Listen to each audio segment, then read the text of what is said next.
3, 2, let's go. Hello, good morning. So a couple of things going on with marketing this week. We are firstly moving forward with our dating series. So last week we sent that email to about 3,500 people. We've also asked them to provide a short video telling us a bit more about themselves.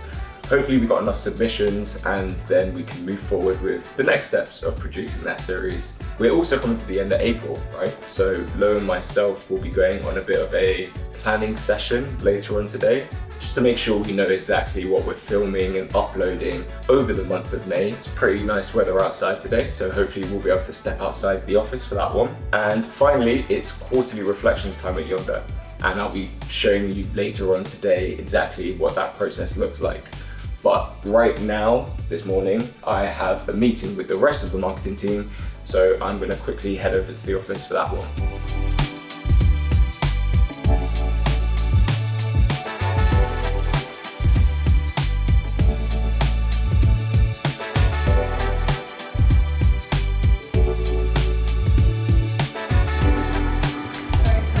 There he is.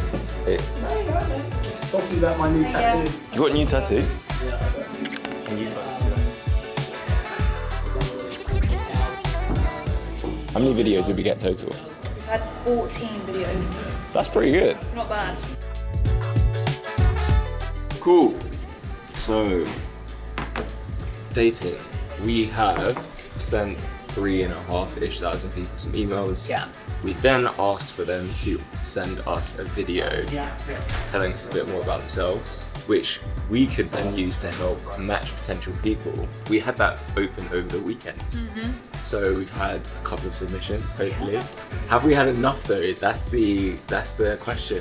I don't know if we've had enough, and also I don't know if we've got good matches. You didn't think about that moral obligation? We did. People say like what their preferences are. No.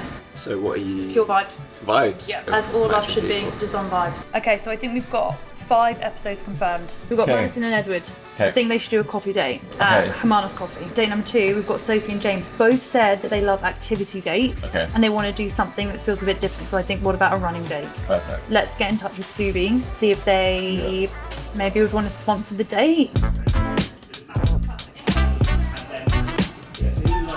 Why do we get a notebook? It's actually very useful. Very useful.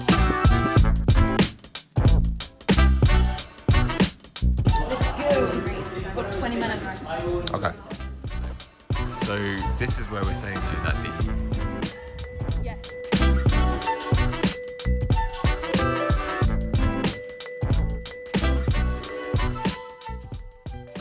What are we talking about? Low Funhouse Disco next week, Definitely. and then the following week, hopefully a dating thing, Definitely. if not 2.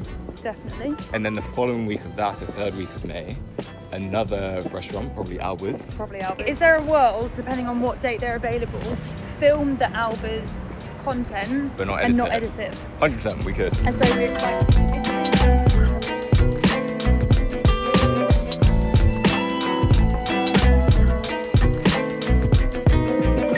So I've just come home to work through some stuff for my quarterly self-reflections, which is basically something that happens every few months at Yonder. The whole process is split into 3 separate steps. Step 1 are the peer perspectives. Now, this is an opportunity to talk to someone who sits slightly outside of your team, but that you might do work with sometimes. For example, within the marketing team, I sometimes work with some of the people over in design. So I've been paired with Craig to ask for a bit of feedback. You tend to have 2 to 3 of these kind of one-to-one conversations, and these conversations help feed into the next step of the reflection process, which is the self-reflection. So I really like this bit, to be honest. I find that it gives you a chance to take a step back and think about how you feel within your role. Now, this self-reflection isn't supposed to be sales pitchy, you're not trying to prove to the business that you're the absolute best person for the role. It's just an opportunity for you to take a step back and think about how you feel. What are you most proud of within your role? What work have you done in the last quarter that you just feel good about? Or maybe you've identified an area in the last quarter that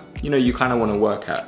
A lot of the time, some of the stuff that comes up in your peer perspectives will help feed into this self-reflection. Writing out self-reflections for the first time can actually be quite daunting, to be honest. Sometimes it feels a bit weird typing out your feelings in a formal space that you know other people are going to read, and that kicks off the final part of the reflection process, which is the bar raising conversation. Sort of just go through your reflections, we'll go through my response, and at the end we'll talk about sort of like next steps. You're showing that you can deliver all different types of like content depending on what the need is, and I think that's a really important part of your development. You've put here around like being too serious. What made you realise that you were maybe being a bit too serious at work? Finding it difficult to kind of like have a balance of, yeah, it's work, but still bringing that kind of like childlike enthusiasm and curiosity to stuff when like you're in a space where you have to deliver things. Let's maybe spend a few minutes on talking about like sort of like growth area opportunities for you. Thinking about content as a tool and not having biases as to sort of like the type of... So for next week, we'll be meeting some of the design team and learning a bit about their work at Yonder. And shout out to Simon Keane for the request on this one. Make sure you're subscribed so you don't miss next week's episode. But I guess that's it from me. I will see you in a bit.